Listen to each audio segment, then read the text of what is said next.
Ballerina, la, la, la, la, la, la. Bonjour, je vais aujourd'hui vous parler du nouveau film actuellement dans nos chères salles de cinéma, le film Ballerina.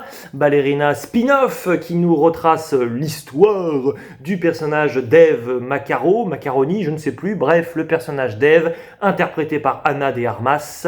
Un film qui est donc dans la franchise, si l'on veut, John Wick, une sorte de spin-off, d'épisode un peu dérivé, qui se déroule entre John Wick 3 et John Wick 4. Je n'ai pas vu la trilogie John Wick, ça ne m'intéressait pas, mais j'étais allé voir quand même John Wick 4 pour la curiosité. C'est un film dont j'ai parlé d'ailleurs sur la chaîne, c'est un film que j'avais apprécié somme toute très moyennement, et avec du recul, au vu d'ailleurs du non-décès du personnage de John Wick, qui nous est officiellement quand même narré au vu de la promotion d'un nouveau John Wick 5, j'avoue que John Wick 4, au-delà de chorégraphies qui m'ont impressionné, notamment dans la première partie du métrage, en fait souffrait du syndrome de scènes d'action qui étaient très réussies certes, mais beaucoup trop étirées, beaucoup trop longues, et d'un scénario complètement bateau, malheureusement, et aussi donc d'un personnage qui me posait énormément de problèmes, puisque le personnage globalement de John Wick était une sorte de super-héros sans l'être, c'est-à-dire ancien chasseur de primes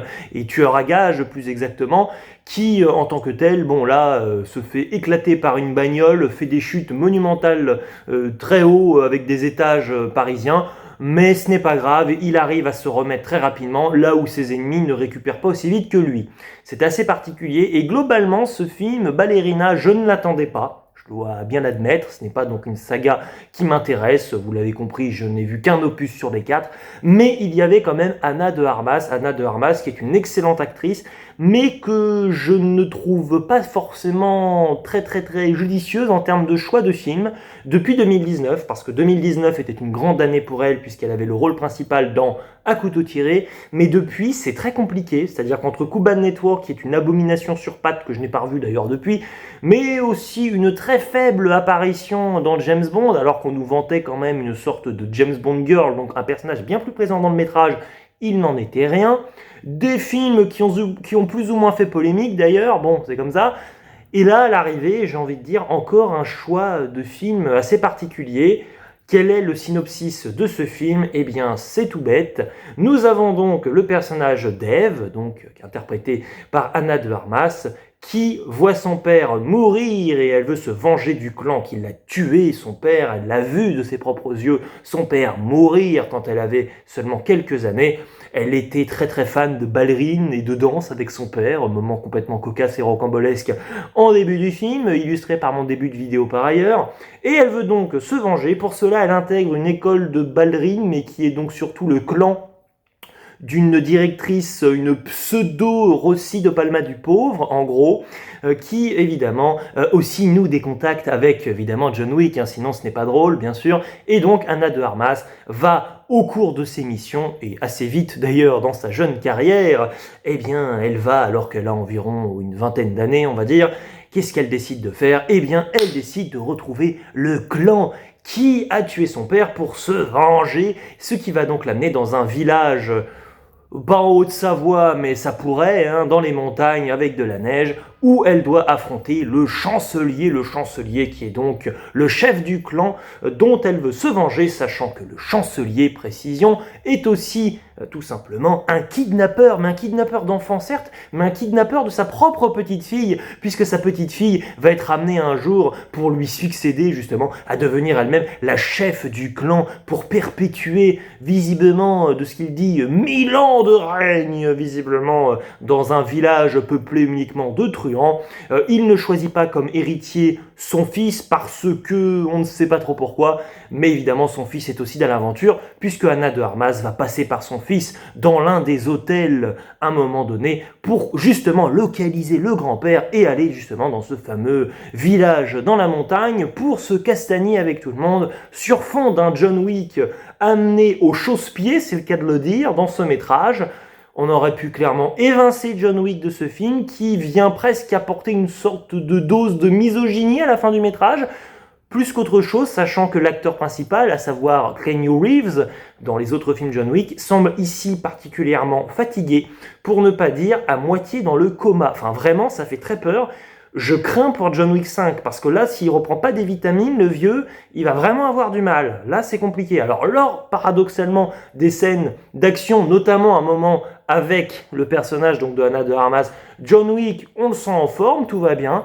Mais alors, dès lors qu'il est censé simplement jouer en dehors de moments de cascade et de chorégraphie, justement, il a l'air complètement HS. Heureusement, Ana de Armas est bien plus en forme, même si au début son personnage, bien sûr, galère à affronter d'autres hommes lors de phases d'entraînement, justement, en vue de ses futures missions, puisque ce sont des hommes et elle, c'est une femme, et donc c'est là qu'on a la meilleure réplique du film, qui est « Bats-toi comme une fille », alors qu'on a quand même un personnage qui a donc largement une vingtaine d'années et pas loin de la trentaine, donc là tu te dis... Super, on va bien s'amuser quand même, et c'est quand même un dialogue qui pose assez problème, je trouve, mais bon, c'est comme ça. Et donc, quelle est la stratégie pour se battre? Eh bien, tout simplement, vous donnez un coup de pied, et oui, un coup de pied, un coup de ballerine, c'est le cas de le dire, aux parties génitales des hommes dans ce film, et ça va leur faire beaucoup de tort.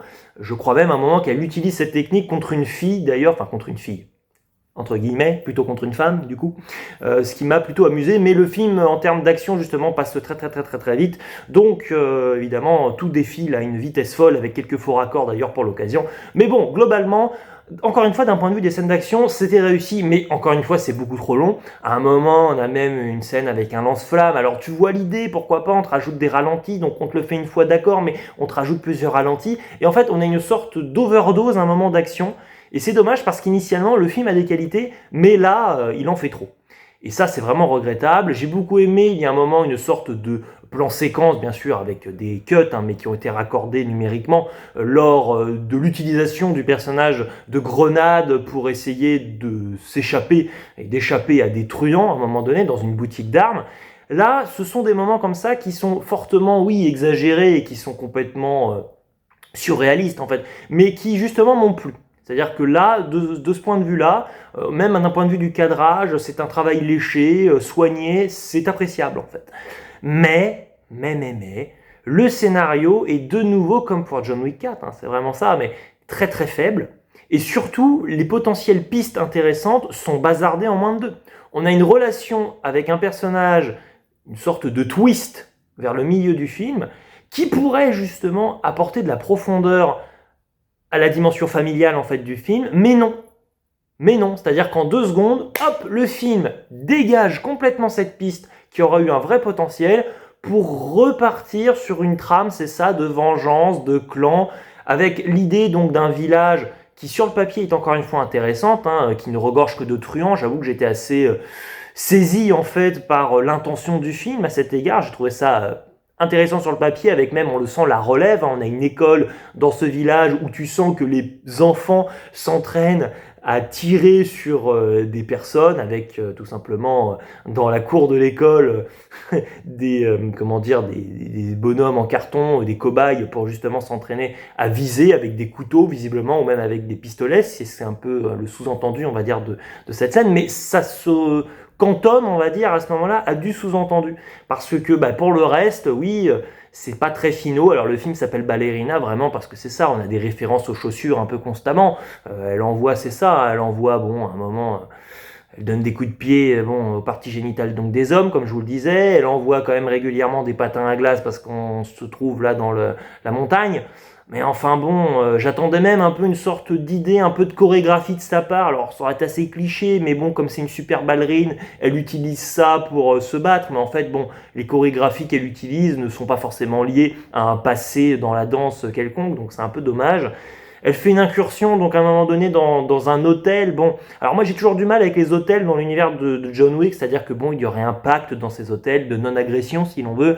On ne s'en prend pas à d'autres chasseurs de primes, mais là fatalement t'as plein de personnages qui attendent en fait que Ana de Armas, son personnage donc de Eve, commette en fait une sorte d'impair dans le règlement pour que tout le monde parte en vrille, et en fait t'as un peu du mal à y croire parce que sous prétexte que t'as des règles qui s'appliquent dans cet univers et dans cet hôtel notamment, t'as l'impression que dès lors qu'il y a quelqu'un qui le transgresse, tout le monde décide de partir dans une sorte d'anarchie.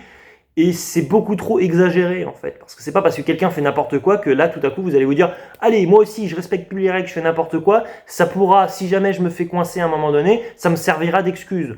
c'est un peu particulier. Donc il y a un problème, je trouve, dans la psychologie de pas mal de personnages. En fait, dès lors qu'on a trop de personnages, que ce soit des méchants ou des gentils, sous prétexte que c'est une foule, en gros, de personnages, ils n'ont plus trop de conscience, en fait, ou ils ne réagissent pas de manière très logique, en fait. Et j'ai du mal à croire en la cohérence de cet univers. Au-delà d'une question de réalisme, parce que le film ne l'est pas, en fait, spécialement, mais il pourrait encore plus assumer ce surréalisme, pour le coup. Mais là, j'avoue que ça me pose vraiment beaucoup de questions. Le film a donc une sorte de vocation féministe au départ, qui dure littéralement 1 minute 30, et ça vaut mieux, parce que c'est tellement maladroit et ça semble tellement contre-productif qu'il vaut mieux ne pas chercher à se lancer dans une telle intention, alors que quand même la co-scénariste du film est aussi la réalisatrice et la scénariste d'un film qui s'intitulait Promising Young Woman, qui était quand même un film qui n'a peut-être pas marqué sur la durée autant que l'on aurait pu le croire, mais qui était quand même un film éminemment à vocation féministe pour le coup. Et là, je pense qu'elle a été complètement étouffée par, à l'arrivée, c'est ça, une sorte de John Wick de plus. En tout cas, pour n'avoir vu que John Wick 4, j'ai eu l'impression de voir une sorte de copier-coller à peu de choses près, avec, comme je vous le dis, globalement les mêmes qualités, les mêmes défauts. Et d'ailleurs, je vais ouvrir une partie spoiler, parce que pour moi, il y a un vrai défaut qui ressemble énormément à celui de John Wick 4. On y arrive, c'est parti. Si vous n'avez pas vu le film, allez le voir ou restez avec moi si vous vous en fichez d'être spoilé. C'est parti.